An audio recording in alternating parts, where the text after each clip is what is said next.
A crumb for the bird. What if a thief came to your house and you offered him tea and cake? Read this play about a lady who does and why.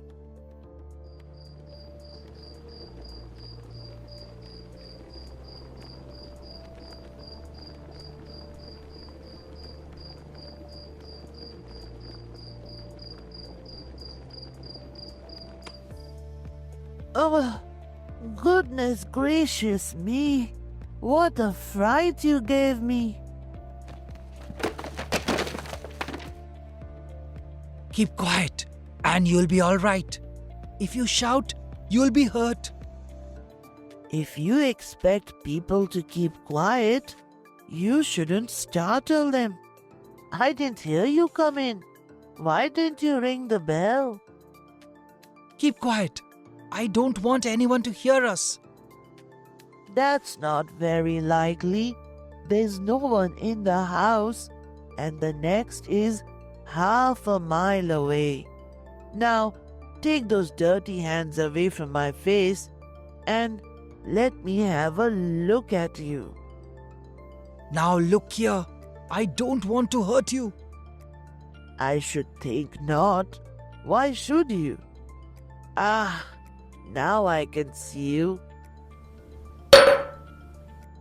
You are a rather untidy looking young man, aren't you? Still, it isn't always the tidiest people that are the nicest. So, you aren't frightened, are you? Well, not now, of course, though I certainly was, for a moment, when you flung your arms round my shoulders like that.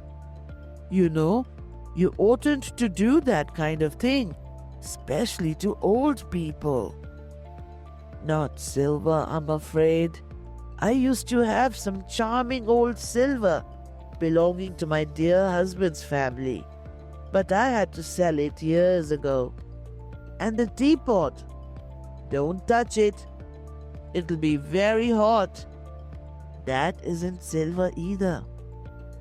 As a matter of fact, I got it at a jumbo sale in the village.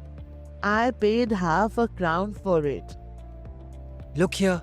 You must have some money in the house. Where is it? In my purse. If you can find it, you'll be cleverer than I am. I lost it this morning. You know, I'm always doing that sort of thing. If it's not my purse, it's my keys or my spectacles. But you'd much better sit down and have some tea. I just made it when you came in, and it must be getting very strong. Hey, what's the game? What are you getting at?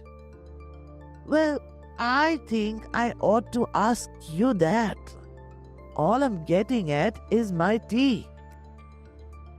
Now, come along. You've no idea how ridiculous you look standing there. Sit down in that chair and have some tea. You see, I've some cake. I was expecting a friend, but she didn't stay.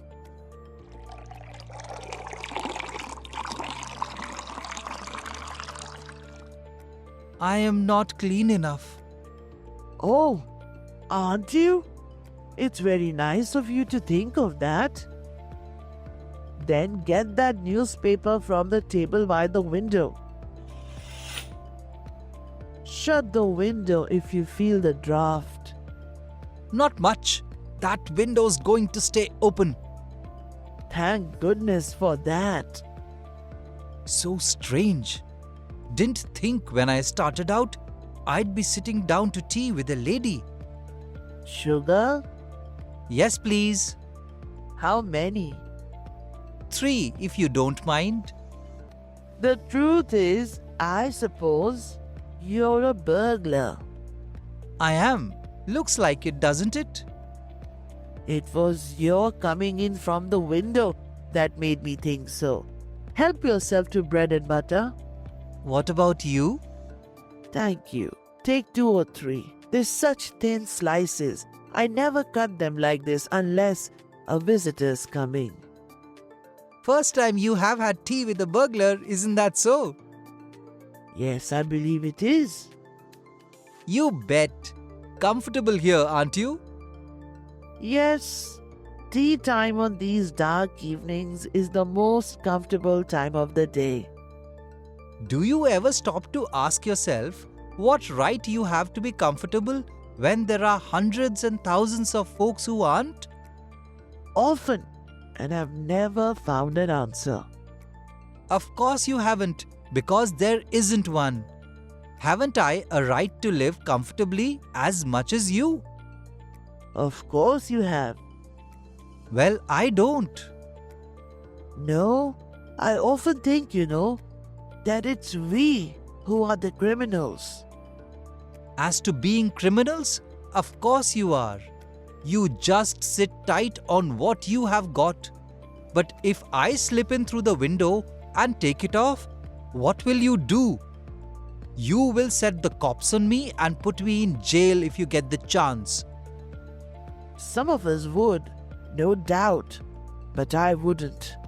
I wouldn't feel, that I had the right. Wouldn't you? No, of course, it's hardly fair for me to talk. You see, I have so little to lose. In this room, for instance, what is there that's worth taking? Armchairs, of course, but they are not portable. Just so. Of course, there's my purse. Yes, and you have lost that already. Cut the cake, won't you? And pass your cup if it's empty. The last young man who had tea here, alone, like this, was my son. He died 15 years ago, a year after his father. You have had rotten luck, lady. Yes, it was rotten luck. But it was the kind of bad luck that can't be helped, whereas yours... Do have some more of that cake. Thank you, lady. And you've had bad luck today too, haven't you? Choosing the very day when I've lost my purse. Now, where could I have put that purse? I wonder if... Well, really? Whenever can I have put it there? And I had searched there already several times. So you're not so unlucky after all, are you? Let me see what I've got. 1 shilling, 2 shillings, 3 pence, a halfpenny, and a 10-shilling note. There, you take the 10 shillings. No, lady, I don't want it. But why not? Well, it's different now. You don't pinch money off your friends. But you're not pinching it. I'm giving it to you. It's a present. We agreed, didn't we? That I've no particular right. No, I can't take it. It's a funny situation, isn't it? You pressing the burglar to take money and the burglar refusing to take it. Well, we'll toss for it. That's what my son used to do. Can you spin a coin? I can't. Here, take the halfpenny. Well, go on now. It's a sporting offer. Righto. Winner keeps the 10 shillings. You call. Heads. Heads it is. You keep your money, lady. Best of 3. No, no. Yes, go on now. Well, here goes. Call. Heads. You're wrong. Tails. Last chance. What is it this time? Heads again. Tails. Are you telling the truth? I refuse to answer such a question. There, put your winnings in your pocket and let me give you some more tea. Well, if you're sure you aren't letting me down. Now don't get flurried. It's almost certain to be the boy with the groceries I ordered this afternoon.